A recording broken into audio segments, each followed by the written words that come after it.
احنا ليه بندرس تاريخ وناس خلاص ماتت من سنين وشبعت موت؟ ايه الاستفادة يعني اللي هتعود علينا؟ هقول لك سر.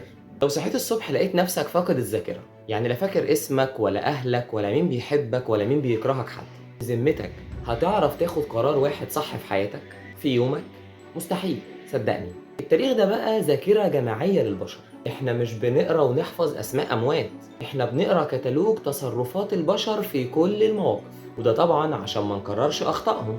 كل مشكلة بتمر بيها في حياتك دلوقتي، صعود، هبوط، نجاح، فشل، حزن، فرح، حتى الازمات الاقتصادية اللي بتمر بيها، في مئات القادة والشعوب اللي مروا بيها قبلك وسووا لنا النتائج بتاعتها. صدقني، دراسة التاريخ بتعيشك 1000 سنة في عمرك وتخليك تشوف المستقبل قبل ما يحصل. اللي ملوش تاريخ ملوش كتالوج يشغل بيه الحاضر ولا يفكر ويخطط للمستقبل، وهيقع في حفر كتير كان ممكن يتجنبها لو بس قرا شوية في كتاب تاريخ.